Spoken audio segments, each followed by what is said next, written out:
দৈনিক মানুষ মরে, জানা যায় আপনিও যান, কিন্তু একবারও শিক্ষা নিলেন না মরণটা যদি আমার হয়। কই আমার ছেলে, কই মেয়ে, কই মা, কই বাবা, কই আপনজন? আমাকেও তো এমনি ভাবে আমার জামা কাপড় গুলো বেলেট দিয়ে কেটে কেটে রেখে দিবে, সাদা 3টা কাপড়ের কাফন দিয়ে পেঁচায় প্যাকেট বানাবে। আমাকে এমন জায়গায় শোয়ায় রাখবে যেই জায়গায় দিনের বেলাও যাইতে বড় ভয়। ওই বাগান, ওই জঙ্গল যেখানে সাপ বিচ্ছু থাকার জায়গা, আমাকে সবাই রেখে আর কেউ খবর নিবে না। এখানে ওয়াজে আসছি, আম্মা জান অপেক্ষা আছে, আমি ঘরে না যাওয়া পর্যন্ত মা ঘুমাবে না, অপেক্ষা করতেছে। কিন্তু কবরে শোয়ানোর পর মা আর কোনোদিন আমার জন্য অপেক্ষা করবে না। টাইম হয়ে গেছে, ঘুমায় যাবে, খানার টাইমে খানা খাবে, 2-1 দিন মনে করবে আর আমার জন্য সময় অপেক্ষা করবে না। ওই অন্ধকার কবরে আমি একা। আমার এত আপন কলিজার বন্ধুটা পর্যন্ত মোবাইল থেকে নাম্বারটা ডিলিট করে ফেলবে। আপন বন্ধু নাম্বার ডিলিট কেন? বন্ধু নাই, নাম্বারও নাই। কোনদিন ভুলেও আমার নাম্বারে কল দিবে না, জানে আমি মরে গেছি, আর কল দিয়া লাভ কি? আর কোনদিন ফোন করবে না। ওই অন্ধকার কবরে আমি একা পড়ে থাকবো। আদম নবী পড়ে রইলেন, 1000 বছর হয়ে গেল। সব আম্বিয়া কেরাম চলে গেলেন। আপনার আমার রহমতের নবী 1500 বছরের উপরে হয়ে গেল কবরের মধ্যে রওজা মুবারাকে জিন্দা। তাদের তো কোনো গুনাহ নাই, সাহাবায়ে কেরামদের আল্লাহ অগ্রিম ক্ষমা করে দিয়েছেন। কিন্তু আপনার আমার উপায় কি? আমার চারদিকে শুধু গুনার গুনাহ, একটা নেক আমল নাই। টুকটাক যে আমল করছি সেই আমলের মধ্যে ভেজাল আর ভেজাল। একা একা যখন নামাজ পড়ি, 10 রাকাত নামাজে আমার 1 মিনিট লাগে না। মানুষের সামনে যখন আমি নামাজে দাঁড়াই, আমার 4 রাকাত নামাজ 3 মিনিটেও শেষ হয় না। নামাজটা মানুষের দেখানোর জন্য পড়েছি, দান করছি তাও মানুষকে দেখানোর জন্য। মারহাবা পাবো, সম্মান করবে, চেয়ার আগায় দিবে। বাইতুল্লাহ হজ কইরে আসছি, মানুষ আমারে আলহাজ না বললে মনে কষ্ট লাগে। মানুষের জানান দেওয়ার জন্য আমি হজ করেছি। জীবনে কোনো ভালো নেক আমল আমার নাই। আমি আজকে জোহরের নামাজের পরে, গতকাল আমি আমার মাদ্রাসার আসাতেজায়ে কেরাম শিক্ষক বৃন্দরে নিয়ে বললাম, আল্লাহ যদি কিয়ামতের দিন জিজ্ঞাসা করে, ও বান্দা তোর জীবনের সব গুনাহ মাফ, একটা ছোট্ট একটা আমল আমাকে দেখা, যেই আমলটা তুই আমি আল্লাহর জন্য দায়ী ভাবে করেছো, একটা ছোট আমল দেখা, তোরে মাফ করে দেব। জীবনে যা করছো সব মাফ। ছোট্ট একটা আমল দেখা, যে আমলটা তুই সব সময় করছো আমার জন্য। একটু চিন্তা করেন তো, এমন কি আমল করছেন জীবন? সুযোগ আসিল করার, মা আসিল, মার সাথে ব্যবহার ভালো করতেন। আল্লাহকে যদি বলতেন, আল্লাহ এই আমলটার উসিলা মাফ করো, তাও করেন নাই। মায়ের সাথে ব্যবহার বড় খারাপ, বাবার সাথে ব্যবহার খারাপ, ভাইয়ের সাথে ব্যবহার খারাপ, বোনের সাথে ব্যবহার খারাপ, স্ত্রীর সাথে স্বামী হইয়া ব্যবহার খারাপ, স্ত্রী হইয়া স্বামীর সাথে ব্যবহার খারাপ, মা বাবা হইয়া সন্তানের সাথে ব্যবহার খারাপ। এরকম মা বাবা সমাজে আছে না নাই? সন্তানের সামনে মা বাবা অকথ্য ভাষায় গালাগালি করে আর ঝগড়া করে, সন্তান এগুলো শিখা ঝগড়া আর গালি শিখে। এজন্য নবী বলেন, মান তাওয়াযা লিল্লাহ রাফাআহুল্লাহ, যে নিজে আল্লাহর জন্য ছোট হইয়া যায়, আল্লাহ তার মর্যাদা বাড়ায় দেন। আমার নবী অল্প টাইমে মক্কা নগরীর মানুষগুলোকে জান্নাতি মানুষ বানায় দিলেন, মাত্র 13 বছর। অথচ মক্কার মানুষ কত খারাপ। পৃথিবীতে ওদের মতো চরিত্রহীন মানুষ আর অন্যত্র ছিল না। মক্কার মানুষ এত চরিত্রহীন। কন্যা সন্তান হলে বাবা গলা টিপে কন্যাটারে হত্যা করে ফেলে, কেমন জালেম। মাত্র 13 বছরের মধ্যে নবী এই মানুষগুলোকে জান্নাতি মানুষ বানায় দিয়েছেন। নবী বেতের বাড়ি দেন নাই, সুন্দর বিনয়ী আদবলা ব্যবহার। নবী একটা গালি দিছেন, শুধু 13 বছর না, রসুলের জীবনে কখনো ভুলেও কাউকে একটা গালি দেন নাই। হাজারো গালি নবীকে দিয়েছে, নবী একটা গালির জবাবও দেন। নবীজি কোনোদিন চোখ গরম করে কারো দিকে তাকান নাই। এই নবীর জন্য আসমান পাগল, জমিন পাগল, গর্তের পিপিলিকা পর্যন্ত পাগল, জঙ্গলের প্রাণীরা নবীর জন্য আশেক, গর্তের সাপ নবীর আশেক। এমনি না, নবীর মেজাজ বড় ঠান্ডা, নরম ব্যবহার আমার নবীর। রহমতের নবীর জবানে কোনো গালি নাই, কারো দিকে চোখ গরম করে তাকান না, কারো গালির জবাব দেন না, পারলে কারো উপকার করেন না, পারলে চুপ থাকেন, কারো ক্ষতি নবী করেন না। আর আমরা উপকার পারলেও করি না, চেষ্টা করি কেমনে ক্ষতি করা যায়। ভাই হইয়া ভাইয়ের ক্ষতি করে, ভাই হইয়া বোনের ক্ষতি করে, বোন ভাইয়ের ক্ষতি করে, আছে না নাই? বড়রা ছোটদের ক্ষতি করে, ছোটরা সুযোগ পেলে বড়দের ক্ষতি করে। 24টা ঘন্টা মানুষ মানুষের ক্ষতির জন্য প্রচেষ্টা চালায়, অপচেষ্টা চালায়। আমার নবী কোনোদিন কারো ক্ষতি করেন নাই। নবীর এই ব্যবহারে কাফেরেরা নবীরে মানে না নবী বইলা, কিন্তু নিজেদের সম্পদ মুহাম্মদের কাছে আমানত রাখে। কারণ মুহাম্মদ এত সৎ, যত টাকা রাখি আমগো দুশ্মন হলেও আমাদের টাকার খেয়ানত হবে না। আল্লাহ কোরআন শরীফে 2 দল মানুষের ব্যাপারে বলছেন, আমি আল্লাহ নিজে যুদ্ধ করব। বুঝেন কত বড় খারাপ তারা। একদল হলো সুদখোর, আল্লাহ এদের ব্যাপারে বলছেন আমি নিজে যুদ্ধ করব। আর এক দল যাদেরকে বলা হয় কোরআনের ভাষায় ওলি বা আউলিয়া, এদের সাথে যারা দুশ্মনী করবে, আল্লাহ পাক বুখারী শরীফের মধ্যে নবীকে বলেছেন আমি তাদের সাথে যুদ্ধ করব। এত বয়ানের পরেও কেন পরিবর্তন নাই আমাদের?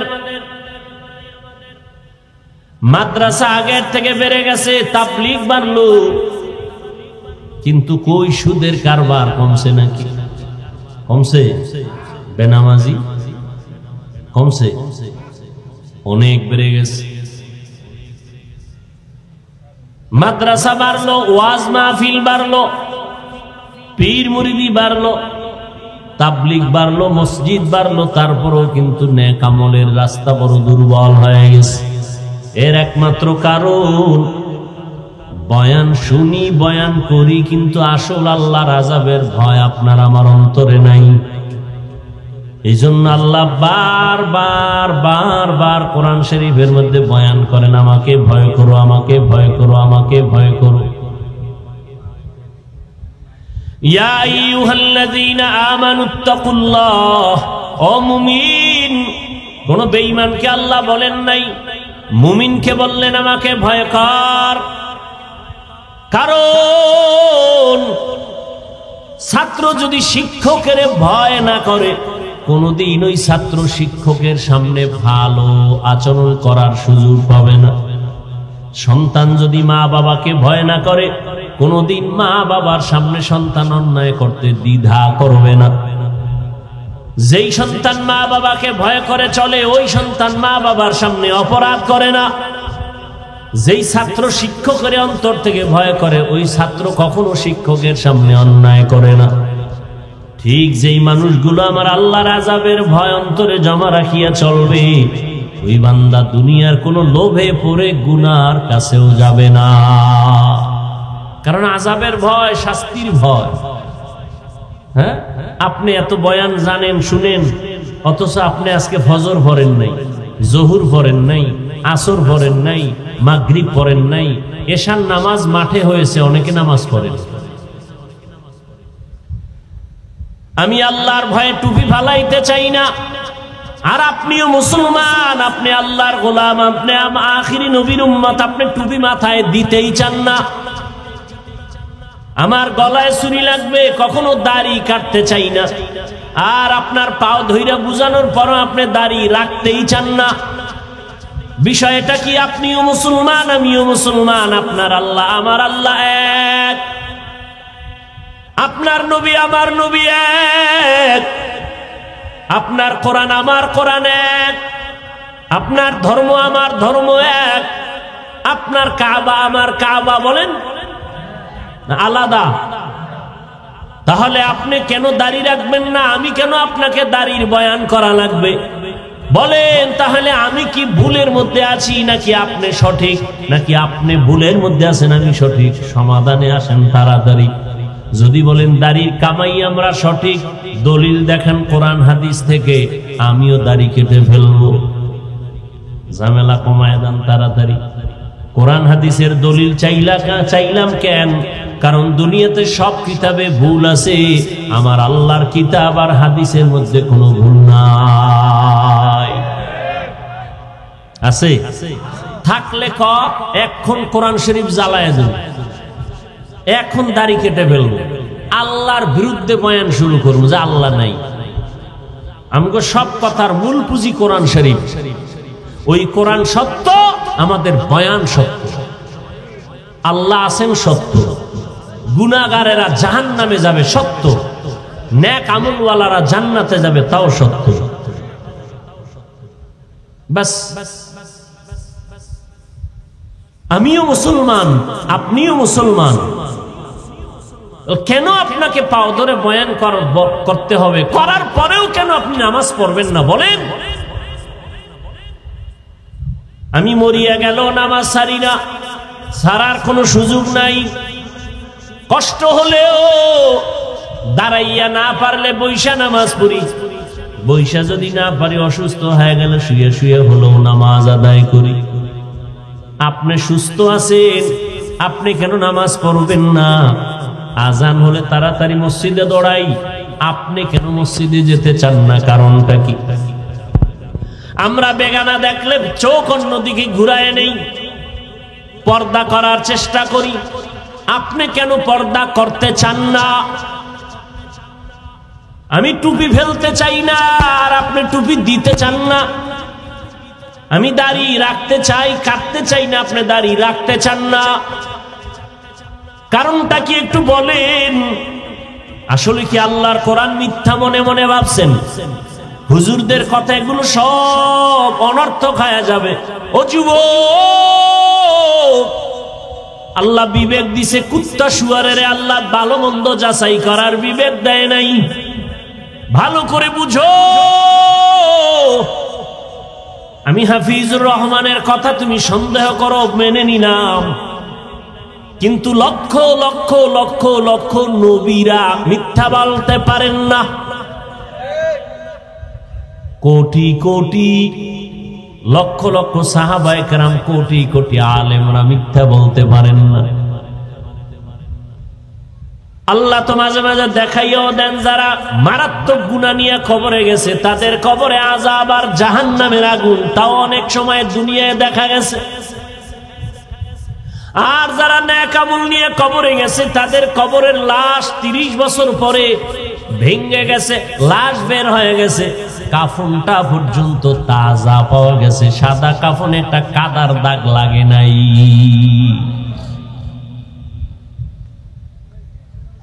ও আল্লাহর বান্দারা, মাঝে মাঝে আল্লাহকে চিনো না, চিনার জন্য, আল্লাহর ভয় অন্তরে রাখার জন্য পঙ্গু হসপিটালে যাইও। কোন হসপিটাল? পঙ্গু হসপিটালে যাইও। ওখানে গেলে দেখবা আল্লাহ যে একজন আছেন বুঝা যাইব। ওখানে তোমার মতো আমার মতো কত বান্দা কাঁদতেছে, কারো হাত নাই, কারো পা বাঁকা হয়ে গেছে, কারো ঘাড় বাঁকা হয়ে গেছে। আল্লাহকে দেখার জন্য বান্দা মাঝে মাঝে যাইও, দেখিও আমার মাওলা পাকের কুদরত কেমন। ও পর্দার আড়ালের আম্মা জানেরা, আপনাদের মতো কত মা এই এলাকায় খুঁজলে দেখবেন এখনো আছে, তারা পর্দা করে, 5 ওয়াক্ত নামাজ পড়ে, রাতের গভীরে তাহাজ্জুদও পড়ে। নাই? আম্মা জান, আপনি কেন পারবেন না? আপনিও মা। আম্মা জান আয়েশা রাদিয়াল্লাহু তাআলা আনহাও নবীর স্ত্রী একজন মা। আপনি তো তাদের মতোই দামি নারী। আরে আম্মা জান খাদিজা রাদিয়াল্লাহু তাআলা আনহার মতো আপনিও তো দামি একজন নারী। ইসলাম নারীর এত পরিমাণ সম্মান দিয়েছে, দুনিয়াতে কোন তন্ত্র মন্ত্র, কোন ব্যক্তি, কোন নেতা নেত্রী এত সম্মান দিতে পারে? নারীদের সম্মান দিয়েছে ইসলাম। সমান অধিকারের নামে যারা স্লোগান দিয়েছে, এরা নারীর সম্মান দিতে পারে না, বরং নারীদের করেছে অপমান। আল্লাহ নারীর সম্মান মর্যাদা পুরুষের সমান দিছে না বেশি? যারা সমান করতে চায় এরা নারীর দুশ্মন, এরা নারীর দুশ্মন। আল্লাহ দিছেন বেশি, তুমি সমান করবা কেন? কারণ নারী সৃষ্টিগতভাবেই দুর্বল, মেধার ক্ষেত্রেও নারীরা দুর্বল। এরপরে পুরুষের থেকে নারী কষ্ট করে বেশি। বাচ্চা গর্ভে নাই কষ্ট। পুরুষ যদি আজীবন রড আর সিমেন্ট ফ্যাক্টরিতে কাজ করে, কোনোদিন নারীর এই কষ্টের সমান হবে না। আম্মা জান আমাকে গর্ভে নিয়ে যে কষ্ট করেছেন, এই কষ্টের ভাগ কোন পুরুষ কিয়ামত পর্যন্ত নিতে পারবে? পারবে না। কত রাত আম্মা জান ঘুমাতে পারেন নাই, কত খানার প্লেট সামনে নিয়ে খানা খেতে পারেন নাই আমার কারণে। মা, পেটে ব্যথা, বুকে ব্যথা, এই ব্যথার ঋণ কেমনে আদায় করবি রে যুবক? ওই মাকে যারা কষ্ট এখনো দাও, ওই মায়ের চোখের পানি এখনো যারা ফেলাও, ওই মায়ের কাছে সময় থাকতে গিয়ে ক্ষমা চা, বেয়াদবি করিস না। ওই মায়ের অবদান তোর জীবনটা কোরবান করে দিলেও হবে না রে যুবক। আম্মা জান, আপনাদের এত মর্যাদা আল্লাহ দান করেছেন, কিয়ামতের ময়দানে আল্লাহ যদি জিজ্ঞাসা করেন, আমার দ্বীন ইসলাম নিয়ে যেই নবীরে পাঠাইলাম আমার বন্ধু আমার মুহাম্মদ, ওই মুহাম্মদ এত কষ্টে পড়িয়া দিনের দাওয়াত দিয়েছেন, আমার মুহাম্মদের সান্ত্বনা দেওয়ার জন্য কে হাত বাড়াইছো? আগে সে দাঁড়াও।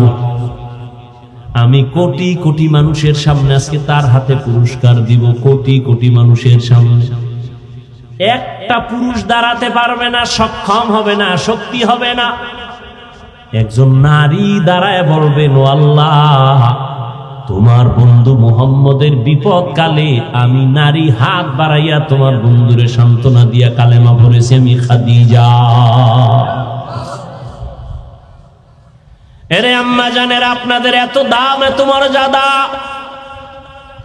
আল্লাহ যদি হাসরের ময়দানে জিজ্ঞাসা করে, দ্বীনের জন্য আমার বন্ধু মুহাম্মদ দান দান শহীদ করেছেন, বলো হাসরের ময়দানে আমি দেখতে চাই আমার বন্ধু মুহাম্মদের দ্বীন জিন্দা করতে গিয়া কে আগে কল্লা দিয়া দিছো বেঈমানের মোকাবেলায়। একটা পুরুষ দাঁড়াতে পারবে না, একজন নারী দাঁড়ায় যাবে।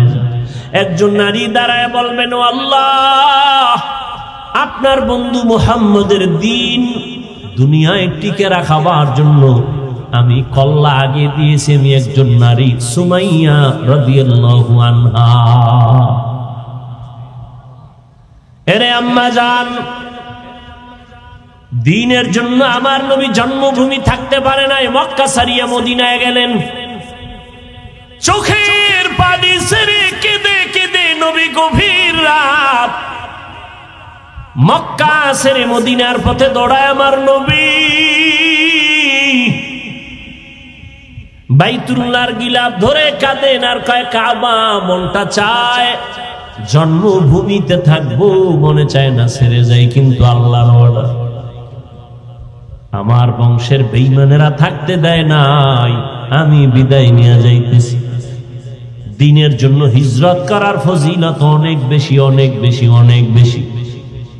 এজন্য আল্লাহ যদি কিয়ামতের দিন জিজ্ঞাসা করেন, আমার দ্বীনের জন্য মুহাম্মদ হিজরত করেছে, আবু বকর হিজরত করেছে, বলো প্রথম হিজরত কে করছো, হাতটা দেখাও।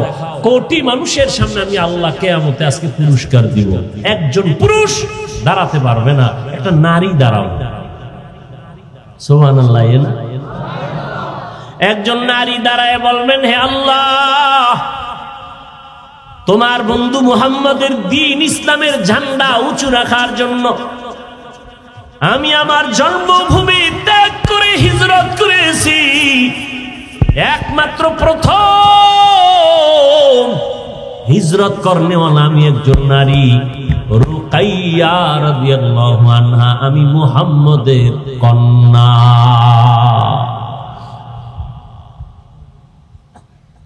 কিয়ামত পর্যন্ত যত মানুষ শহীদ হবে, কি জন্য?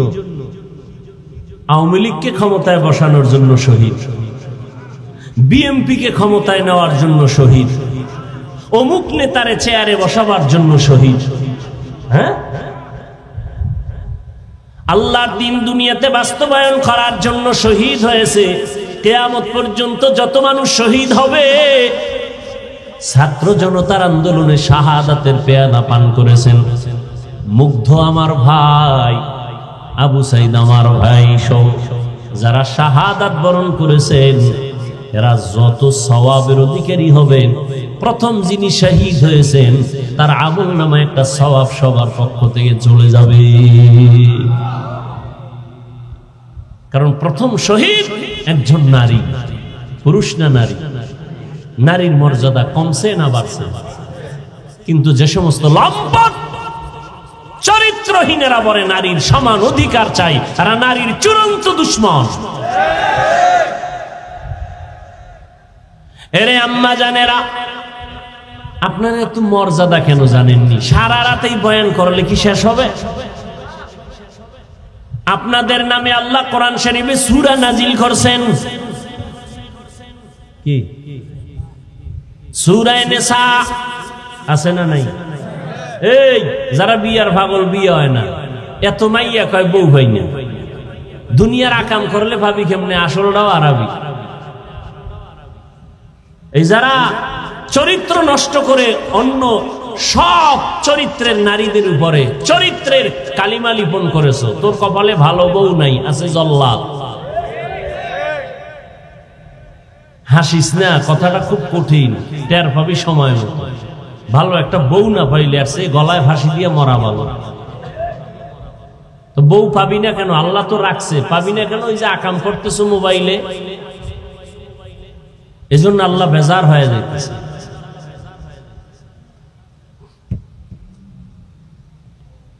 চরিত্র মানুষের অমূল্য সম্পদ।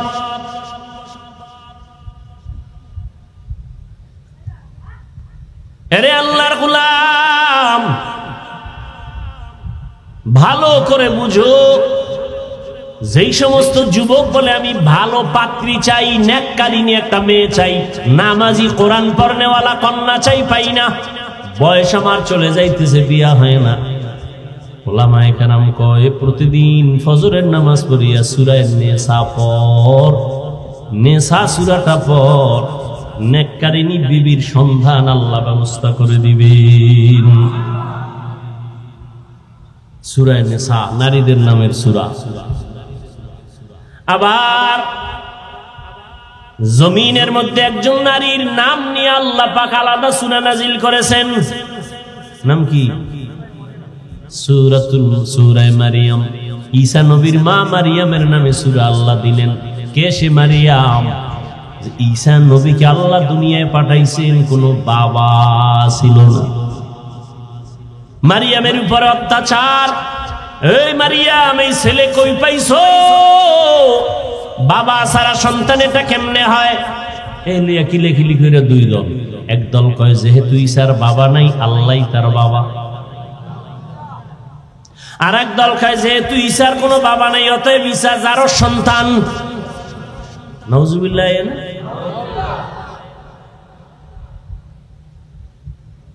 ঈসা নবী আর মুসা নবীকে যারা মানার দাবি করে, এখন তো তাদেরকে মানার আসল উম্মত নাই, এমনি চাপাবাজি করে মানবে। এদের এক দলের নাম ইহুদি আর এক দলের নাম খ্রিস্টান। এরা আসলে মূলত ঈসা নবীও মানে না, মুসাও কেউ মানে না। ইসলামী আইনে মানবে মুহাম্মদকে, তাতে তো মানবে না, কল্লা ফলাই দিল ওরা মানবে না। কেন? ওদের ভিতরে জিদ, প্রতিহিংসার জিদ। মুহাম্মদ শ্রেষ্ঠ নবী, ইহুদি ধর্মের নবীদের ঘরে আসলো না কেন? ইসমাইলের ঘরে আসলো কেন? এই জিদ। ভাইরা আমার, নারীদেরকে আল্লাহ এত মর্যাদা দান করেছেন, কারণ তুমি আম খাইতে চাও, আম গাছ লাগাও, গাছের যত্ন করো তো ফল ভালো হবে, ঠিক নেই? তুমি দুনিয়াতে যত সন্তান আসছে সব মায়ের গর্ভ থেকে আসছে, আর আসার পরে সন্তান মায়ের কাছে সময় বেশি কাটায়।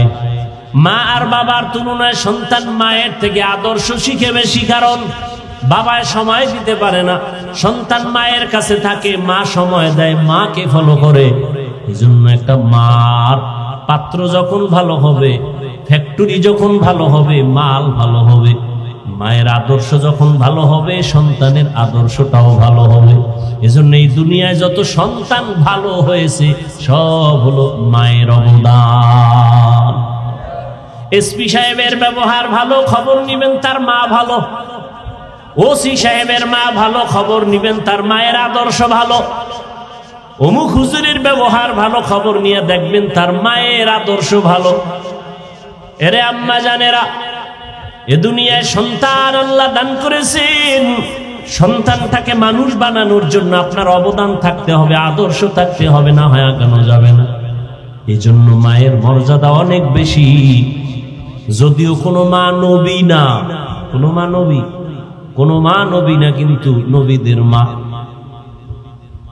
কিয়ামতের ময়দানে কঠিন সময়ে মা বাবার পরিচয় দিবে না, সন্তানের পরিচয় দিবে না, কেউ কাউকে আপন বলে ডাকবে না। ওই সময় জান্নাতের 8টা দরজা খোলা হয়ে যাবে, 4 জন মহিলাকে ডাকবে, আসো তোমাকে হিসাব লাগবে না, ঢুকে যাও। এজন্য দুনিয়াতে টাকা পয়সা কিছুই না। কই জীবনে কম কামাই করলেন না, বাড়ি গাড়ি থুইয়া আজকে অনেকে আগুন লাগায় দিছে।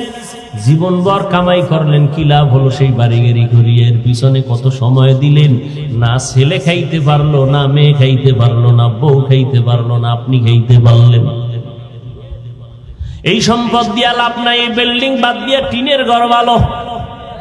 কি এজন্য একটা ভালো রমণী ঘরে আনবেন, যে আপনার জীবনটাকে সুন্দর করার জন্য জীবন দিয়ে চেষ্টা করবে। যেই মহিলা ঘরে আসিয়ে বলবে তোমার বেতন যে কয় টাকা, ওই টাকা আনবার, 1টা টাকা বাড়তি আনলে আমাকে আলাদা হিসাব দিতে হবে, বাড়তি টাকা কোথা থেকে এনেছ। প্রত্যেকটা মা যদি ঘরের মধ্যে স্বামীর মাসের টাকা হিসাব নেয়, কোন স্বামী হারাম টাকা ঘরে ঢুকাইতে সাহস পাবে না। আম্মা জানেরা কয় আরো আনো, আরো আনো। এত বয়ানের পরেও কেন আমাদের পরিবর্তন নাই, দিল নরম নাই, চোখে পানি নাই? একমাত্র কারণ আল্লাহর আযাবের ভয় নাই। এ কারণে আপনি টুপি মাথায় না দিতে চান না, আর আমি টুপি ছাড়া চলতে চাই না। আপনি দাড়ি রাখতে চান না, আমি দাড়ি কাটতে চাই না। আল্লাহর ভয়, কখন জানি মরণ হয়ে যাবে। আল্লাহর কোরআন সত্য, গুনাহ নিয়ে কবরে গেলে আযাব হবে। এই ভয় হাজারো গালি শুনি, গালির জবাব দেই না, পায়ে ধরে ধরে বয়ান করি। ও যুবক, 5 বেলার নামাজ পড়ো, একবারও কিন্তু একটা গালি দিলাম না, আর এই কথাও বলি না যে আমরা জান্নাতে যাব, তোমরা কেউ যাবে না, এমনটাও বললাম না। কওমি মাদ্রাসায় আসো, না হয় জাহান্নামে যাইবা, তাও বললাম না। স্কুল কলেজ বাদ দিয়ে সবাই হুজুর হইয়া যাও, তাও বললাম না। তাবলীগ করো, চরমনাই যাও, তাও বললাম না। সব কথার শেষ কথা, তুমি স্কুলে পড়ো আলহামদুলিল্লাহ, কলেজে পড়ো আলহামদুলিল্লাহ, চাকরি করো আলহামদুলিল্লাহ, বাধা নাই। তবে দাবি আমার একটা, মা বাবার দোয়া নিয়ে, আলেমদের পরামর্শ নিয়ে, নবীর তরিকায় 5 বেলার নামাজ পড়ো, জবানকে হেফাজত করো, চরিত্রটাকে সুন্দর করো। ডাক্তার হও আমাদের গৌরব, ইঞ্জিনিয়ার হও মুসলমানের গৌরব, তুমি একজন দার্শনিক হও মুসলমানের গৌরব, কিন্তু বেয়াদব হইও না তো আমার ঘরে থাকলেও তুমি আমার জন্য অভিশাপ। তুমি ডাক্তার দূরের কথা, বেয়াদব হইলে তুমি দুনিয়া কেন, আমার ঘরের জন্য তুমি অভিশাপ, সমাজের জন্য তুমি অভিশাপ, তুমি জাতির জন্য অভিশাপ। বেয়াদবের আরেক নাম জালেম। বলেন বেয়াদবের আরেক নাম কি? জালেম। এজন্য আমি অনুরোধ করে বলবো, যে যেই লাইনে আসরে যুবক, চরিত্রটা ভালো রাখিও, ভালো ব্যবহার মানুষের উপহার দিও, মা বাবার সাথে ভালো আচরণ, ওস্তাদ শিক্ষকদের সাথে ভালো আচরণ, ওলামায়ে কেরামের দোয়া নিয়ে চলিও, নবীর তরিকায় 5 বেলার নামাজ পড়িও। জীবনটা সফল হবে, মরিয়া গেল তোমার নামে সুন্দর ইতিহাস লেখা হবে। চরিত্র যদি ভালো না থাকে, কেউ তোমাকে সম্মান করবে না, মহব্বত করবে না, মরে গেলে সবাই খুশি হবে। অতএব তওবা করে নাও, আল্লাহর কাছে তওবা করো মনে মনে। জীবনে কত নামাজ ছাড়লা, কত বেপরদায় চললা, কত গুনাহ করলা, হাতের দ্বারা, চোখের দ্বারা, জবানের দ্বারা, অন্তরের কল্পনার দ্বারা। আল্লাহর কাছে মনে মনে তওবা করে নাও। ও আল্লাহ, নবীরা যদি আল্লাহর এত প্রিয় বান্দা হইয়া গুনাহ থেকে বাঁচতে পারেন, সাহাবায়ে কেরাম যদি এত কষ্ট করে দ্বীনের জন্য জীবন উৎসর্গ করতে পারেন, আলেম ওলামারা পারেন, আমি কেন পারবো না? আমি তো মুসলমান, আমার পরিচয় আমি আখিরি নবীর উম্মত, আমার পরিচয় আমি একজন ঈমানদার মুমিন, আমার পরিচয় আমি একজন আল্লাহর নবীর আখিরি নবীর উম্মত, আমার পরিচয় আমি একজন মুসলমানের সন্তান, আমার পরিচয় আমি একজন উলামায়ে কেরামের বন্ধু। অতএব আর নামাজ ছাড়া যাবে না, বেপরদায় চলা যাবে না, দাড়ি কাটা যাবে না। তবে এটাও সত্য কথা, সবার কপালে তওবা নসিব হবে না, সবাই তওবার দরজাও খুঁজে পাবে না। আল্লাহ যাদের কবুল করবেন, যারা দিল থেকে তওবার নিয়ত করবে, আল্লাহ তাদের জন্য রাস্তা খুলে দিবেন। এখনো যাদের সময় আছে, তওবার নিয়ত করো। মরিয়া গেলে আর নামাজ ছাড়বা না, বেপরদায় চলবা না, মা বাবাকে কষ্ট দিবা না, নবীর তরিকার বাহিরে চলবা না। তওবা করার মতো যদি কারো অন্তর তৈরি হয়, খাঁটি নিয়ত থাকে, মুনাফিকি না থাকে, তওবার নিয়তে দুটো হাত আমার আল্লাহকে দেখায় দাও। আয় আল্লাহ, হাতগুলো কবুল করে নেন, তওবা কবুল করে নেন, তওবার উপরে মজবুত হইয়া চলার তৌফিক দান করেন। আমিন। আলহামদুলিল্লাহি রাব্বিল আলামিন। والصلاة والسلام على سيد الأنبياء والمرسلين وعلى آله وأصحابه أجمعين يا أرحم الراحمين يا أرحم الراحمين يا أرحم الراحمين رب ارحمهما كما ربياني صغيرا। আয় আল্লাহ, আজকের মাহফিল কবুল করে নেন, আয়োজনকারী সহযোগিতাকারীদের কবুল করে নেন, ঘরে ঘরে শান্তি দান করেন আল্লাহ। আয় আল্লাহ, মা বোনদের পর্দা নিশি আবেদা বানায় দেন, সন্তানগুলো নেককার বানায় দেন, মাদ্রাসা মসজিদ গুলো কবুল করেন, অন্যান্য শিক্ষা প্রতিষ্ঠান কবুল করে নেন। আয় আল্লাহ, আমার কলিজার যুবকদের 5 ওয়াক্ত নামাজি বানায় দেন, মোবাইলের গুনাহের থেকে হেফাজত করেন। আয় আল্লাহ, অভাবীদের অভাব দূর করে দেন, সারা দুনিয়াবাসীকে মাফ করে দেন, মুসলমান ইসলামের হেফাজতের ব্যবস্থা করে দেন, আমাদের জান মালের হেফাজত করেন আল্লাহ। আয় আল্লাহ, সুন্নাতওয়ালা জিন্দেগি আমাদের দান করেন, উলামায়ে আহলে হকের বিজয় দান করেন, বাতিলের মোকাবেলা। আমি মানুষ ভালো না খারাপ, এটা আমার আখলাক পরিচয় দিবে, আমার বিনয়ী আমাকে বলে দিবে, আমাকে বলতে হবে না আমি ভালো।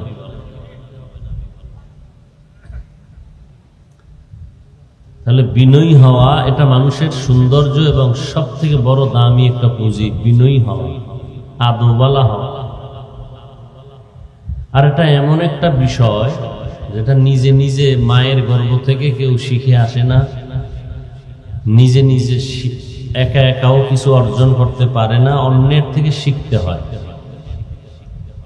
যেমন আপনারা তো জানেন আমার নবী রহমতুল্লিল আলামিন, যার কোনো তুলনা, সেই নবীও বলেন আদ্দাবানি রব্বি ফা আহসানা তাদিবি, আমার রব আমাকে আদব শিক্ষা দিয়েছেন। আমার রবের শিক্ষা দেওয়া আদব কতই না সুন্দর। আমার রব আমাকে বিনয়ী শিখাইছেন। আল্লাহ আমাকে নরম প্রকৃতির দিল দিয়া বানাইছেন। আল্লাহ কোরআনের এক আয়াতে বলেন লাউ কুনতা ফাদ্দান গালিযাল কলবি লানফাদ্দু মিন হাওলিক, রাসূল আপনার দিল অন্তর যদি বক্রতাপূর্ণ হতো, শক্ত হতো, তাহলে মানুষ আপনার থেকে ভেগে যাইতো। বরং আপনার দিল খুব নরম, দুশ্মন এসেও বন্ধু হয়ে যায়।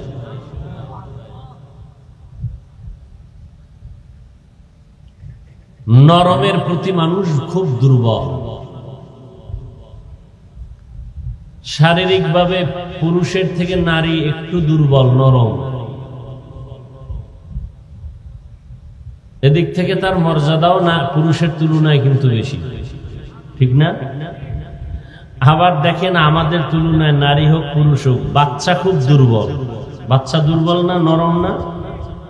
বাচ্চাকে সবাই আদর করে, মাও আদর করে, বাবাও আদর করে, ভাই বোনেরাও আদর করে। নরম, দুর্বল।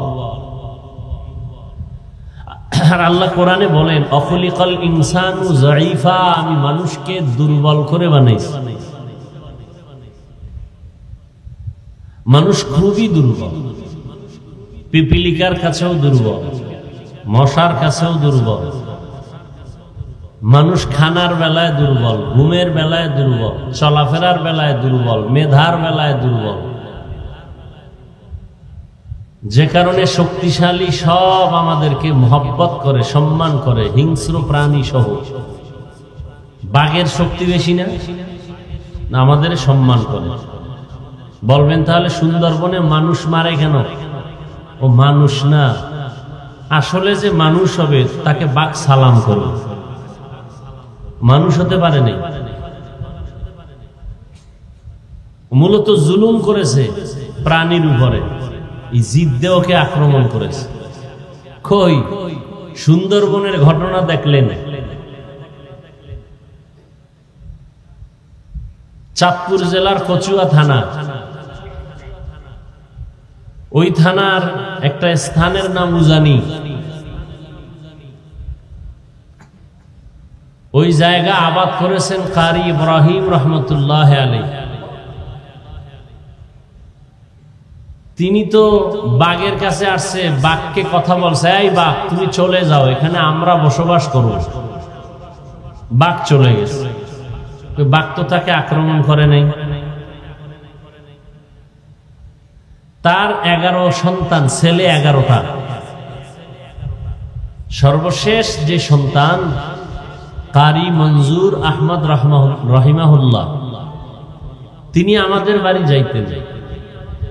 তার হাত ধরে আমি উজানি আসছি, চাঁদপুরে আসছি।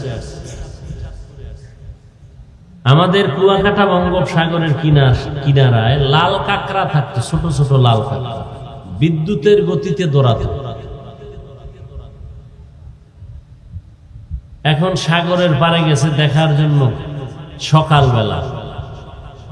ওই কাঁকড়াগুলো মানুষ দেখলে বিদ্যুতের গতিতে দৌড়ায় গর্তে ঢুকে যায়, দেখতে খুব সুন্দর। ইদানিং কালে এগুলো নাই।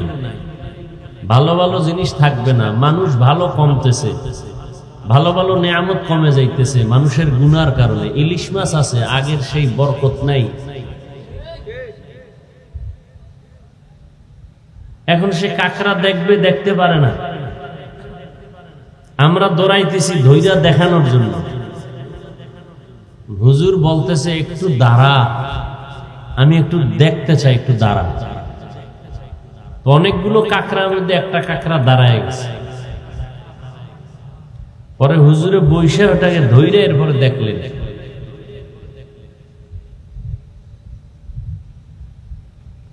আপনার কাছে খুব আশ্চর্য লাগে না? এটা কাঁকড়ারে বলছে দাঁড়া, আর দাঁড়ায় গেছে, এটা কেমনে সম্ভব? মেধা খাটান নাই তো। হাল চাষ করে না গ্রামে গরু দিয়া? সত্য কথা বলেন, করে না? করে না? যে হাল চাষ করে সে গরুরে যদি দাঁড়াইতে বলে দাঁড়ায়নি, বলেন এটা কেমনে সম্ভব? এটা বুঝেন, এটা বুঝেন না? না,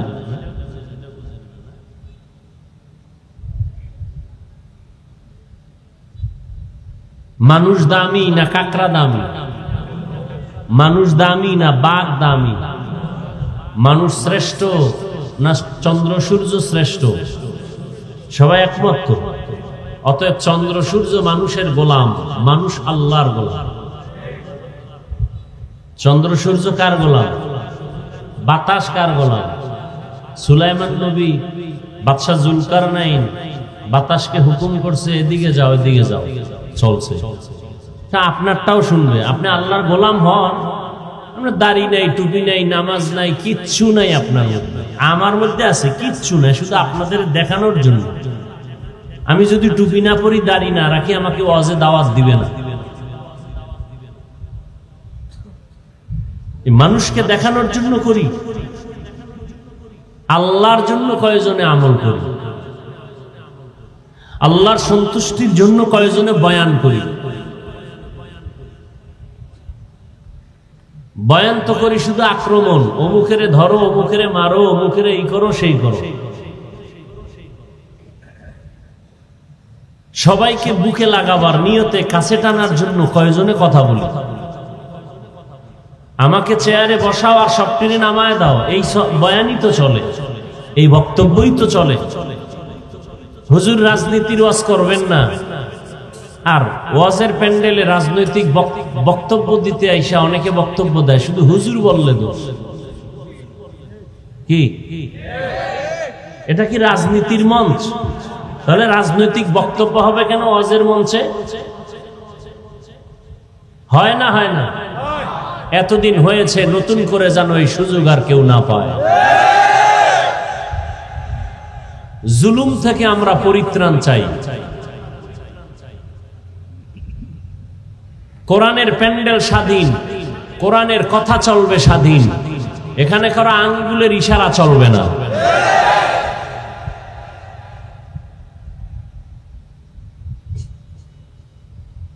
আল্লাহ বুঝার তৌফিক দান করেন।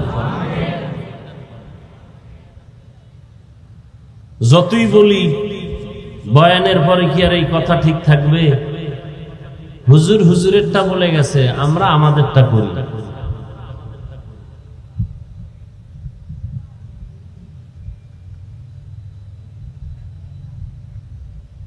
তো বিনয়ী হওয়া এটা ইসলামের একটা মানুষের জন্য বড় আদর্শ। অনেক শিক্ষিত মানুষ কিন্তু আদব নাই, কেউ তাকে পছন্দ করে না। প্রত্যেকটা জিনিসের একটা সৌন্দর্য আছে, মানুষের সৌন্দর্যের নাম আদব। লিকুল্লি শাইইন যিনাতুন ফিল ওয়ারা ওয়া যিনাতুল মারই তামামিল আদাবি। মানুষের সৌন্দর্য আদবের ভেতরে। শিক্ষা দীক্ষা কম, কিন্তু লোকটা খুব বিনয়ী, সবাই তাকে সম্মান করে, মহব্বত করে। দেখেন তো আল্লাহর নবী কি বললেন যে আদব আল্লাহ আমাকে শিখাইছেন, আমি আমেনার গর্ভ থেকে শিখে আসি নাই। তাহলে আদব শিখতে হয়। একজন বুজুর্গকে জিজ্ঞাসা করা হলো, ও বুজুর্গ তুমি আদব শিখছো কই? কয় বেয়াদব থেকে। বেয়াদব যা করে আমি তা করি না। বেয়াদব বাম হাতে পানি পান করে, আমি বাম হাতে করি না, কারণ এটা আদব না বেয়াদবি? বেয়াদব। যেই জিনিস যেইভাবে করা উচিত, যেই কাজ যেইভাবে করা প্রয়োজন, ওইভাবে না করাটা বেয়াদবি। যেই জিনিসটা যেখানে রাখা উচিত ওখানে না রাখা বেয়াদবি। বুঝেন না কথা? টুপি রাখবে কই? মাথায় না পায়ের নিচে? মাথায়। পায়ের নিচে রাখা। জুতা থাকবে কই? এটা মাথায় নেওয়া। বলেন না কেন? বেয়াদবি। প্রত্যেকটা জিনিসের একটা আদব আছে। পানি পান করার আদব, জুতা পরিধান করার আদব। আদবের আরেক নাম সুন্নত। বলেন আদবের আরেক নাম? সুন্নাত। ডান হাতে আপনি পানি পান করবেন, ডান হাতে খানা খাবেন, ডান পা আগে ঢুকবে জুতায়, আদব, এটাই সুন্নাত। বাম হাতে কিছু পান করা, কিছু খাওয়া বেয়াদবি, সুন্নতের খেলাফ। আর এটা শিখতে হয়। নবী যদি শিখেন আমি কেন পারবো না? কথা বলার মধ্যে আদব, বলে কি আদব? এক নাম্বার আদব, কথা বলার আগে সালাম দাও। কথা বলার আগে সালাম দাও। একজনের সাথে মোবাইলে কথা বলবেন, আগে কি? তারপরে কালাম, তারপরে কালাম। আপনারা কি আগে সালাম দেন? আমি দেই না। সালামকে জবাই করেছে পৃথিবীর আন্তর্জাতিক চক্রান্ত মোবাইলের মাধ্যমে, হ্যালো শব্দ দিয়ে সালামকে জবাই করেছে, হ্যালো। আপনি যদি আজকে শুধু একটা সুন্নতকে চালু করেন যে আমি সালাম দিব এবং জবাব না দিলে কথা বন্ধ, ও যতবার বলবে হ্যালো সালাম আলাইকুম, ও বলবে হ্যালো সালাম আলাইকুম, হ্যালো সালাম আলাইকুম, জীবনের তরে আজকের শিক্ষা পাবে, মৃত্যু পর্যন্ত শিক্ষা ভুলবে না। সালাম দেন না, দেয় কারে জানেন? যারা নিষেধ, উল্টা মিস কল পাইছে, আরে সালাম। মা বাবাকে সালাম দেয় না, লজ্জা লাগে। ভাই ভাইকে সালাম দেয় না, লজ্জা লাগে। সালাম দেয় বেগানাকে, এগানাকে না। লিকুল্লি শাইইন জিনাতুন ফিল ওয়ারা ওয়া জিনাতুল মারই তামামিল আদাবি। বয়ান তো জীবনে কম শুনলেন না।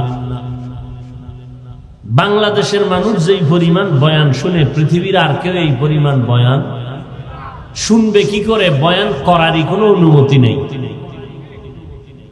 এভাবে মাঠে ময়দানে বয়ানের অনুমতি নাই, দীর্ঘ টাইম বয়ান নাই। বাংলাদেশে এত বয়ান, দাওয়াত ও তাবলীগের মাধ্যমে বয়ান, পীর মাশায়েখদের পবিত্র জবানে বয়ান, জুমার দিন খতিব সাহেবদের জবানে বয়ান। আমরা উলামায়ে কেরাম মানুষের দ্বারে দ্বারে ঘুরে বয়ান করি, আবার মোবাইলে সে বয়ানগুলো ডাউনলোড করে আপনারা শুনেন। বয়ান শুনতে শুনতে এমন এক পরিস্থিতি হয়েছে, এখন মানার কোনো সুযোগ নাই, এত বয়ান আপনি জানেন। বয়ান আপনি সব জানেন, কোনটা হালাল কোনটা হারাম, কোনটা বৈধ কোনটা অবৈধ, কোনটা জায়েজ কোনটা না জায়েজ, সব আপনারা জানেন। গালি দেওয়া হালাল না হারাম, মিথ্যা বলা হালাল না হারাম, জানেন, এরপরও মানেন না।